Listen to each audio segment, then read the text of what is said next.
मी सुभाष भोयर, मुक्काम खसाळा, कामठी तालुका. मौजा खसाळ्यामध्ये आमची 4 पेढ्यापासूनची जमीन आहे.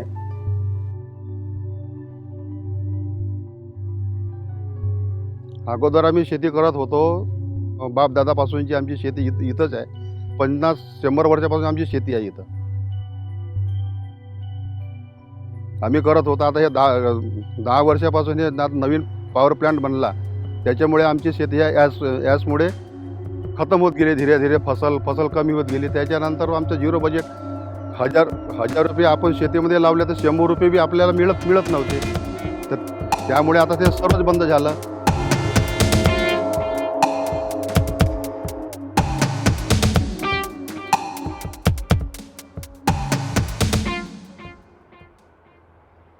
आता कसं, आता जसं बोरिंगचं पण पाणी काही पिण्यालायक आहे नाही, नळाचंही काही पाणी पिण्यालायक आहे नाही.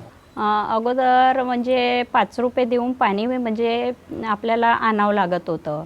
पाण्याचा खर्च वाढला तो, कारण की कसं मुलांना म्हणजे जसं पोटाचा त्रास होता, त्यामुळे जसं आपण पाणी जसं खर्च करून पाणी म्हणजे जसं आणून राहिलो, त्यामध्ये आपले महिन्याचे 500 रुपये चालले पाण्यामध्ये पण.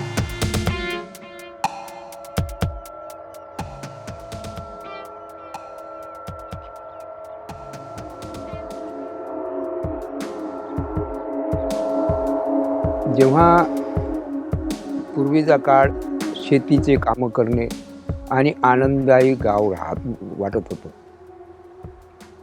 पाण्यापिण्याची सोय, अजून बाकी उद्योगधंदे हे तर बरोबरच होते आमचे, कारण की शेतीचा कारोबार होता, त्यामुळं काही करत नव्हती.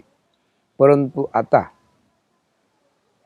सन 1980 या वर्षी MSEBीनं आमच्या गावच्या शेत्या घेतल्या आणि काम चालू केलं त्यानं राख विसर्पण केंद्राचं. तेव्हापासून बिलकुल खराबच झालं म्हणलं तरी चालतं. These two power plants near Nagpur, Khaparkheda and Koradi, these are plants which also we have been tracking for quite a number of years. We have made several field visits. We have been following them in terms of all the secondary information. And what we have found is these plants have been responsible for severe pollution for many years. This has been documented in the media. We ourselves have documented it in number of field visits. Local people have been raising the concerns. Even official agencies have often sort of acknowledged those issues. But nothing has been happening. You know, the pollution keeps persisting. They are not taking any steps for it. And it's really very serious.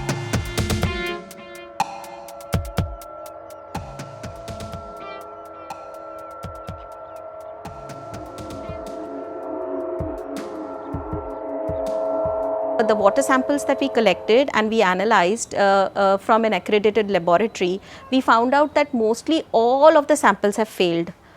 It is not fit for human consumption, it is not fit for the livestock, it is not fit for the agriculture purposes. So overall, I think the fly ash that is coming out from the thermal power plants is actually causing a lot of it has a very devastating impact on the people and their lives and their livelihoods. Plant की वजह से, राखड़ की वजह से उसको तो उसने बोया भी, लेकिन राखड़ आने के बाद में वो फसल को खा जाता है, ऊपर बैठा रहता है. तो फसल जैसा होना जैसे खुलने वाली वैसी फसल होती नहीं है.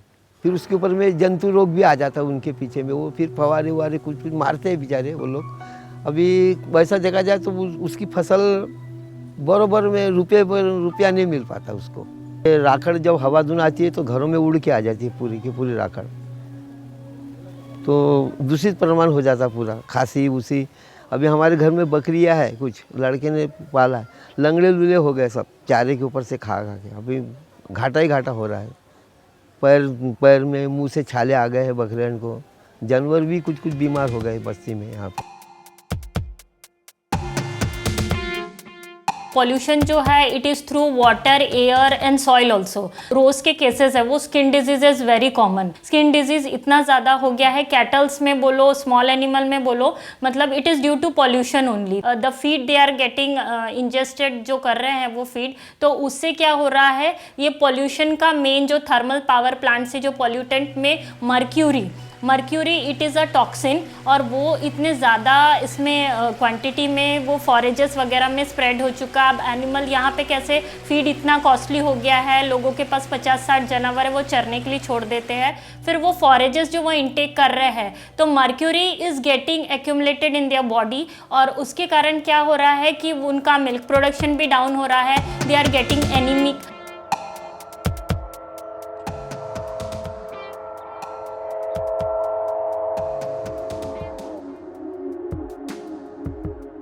आम्ही वारंवार CGM कोराडी यांना पत्रव्यवहाराने दूरध्वनीवरून भेटून याच्या वारंवार सूचना दिल्या आहे. अद्यापही कुठल्याही प्रकारची याच्यावरती त्यांच्याकडून कारवाई होता दिसत नाही आहे. आंदोलनाच्या चेतावण्या दिल्या आहे, पत्र दिले आहे, भेटी घेतल्या आहे.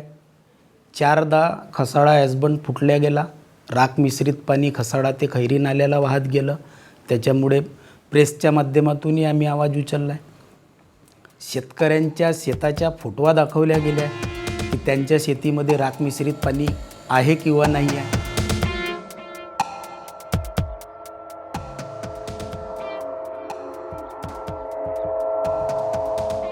This report is definitely going to be shared with all important people who make decisions, and it is also going to be shared with Mahagenco, so that some measures have to be taken. So the thermal power plants have to comply.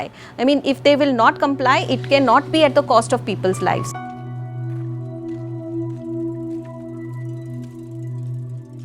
हमने कई बार ग्राम पंचायत के माध्यम से या गांव स्तर से हमने अधिकारियों से बात करने की कोशिश की कि अगर हम आपकी दी हुई राख खा रहे, नाक के माध्यम से बोलो या पेट मुंह के माध्यम से हमारे शरीर में राख जा रही है, उससे कई तरह की बीमारियां हो रही है. हमारे एरिया में बहुत से पेशेंट मिलेंगे आपको अगर आप एक सर्वे करते हैं, तो जिनको सांस की तकलीफ़ है, पेट की तकलीफ़ है, आँखों में जलन होती है. हमने कई बार उनसे मांग की कि एक सुविधाएं दी जाए, हमारे एरिया में एक अच्छा फैसिलिटी वाला अस्पताल दिया जाए, पर हमारे हर मांग को हर बार कचरे का डिब्बा दिखाया गया है.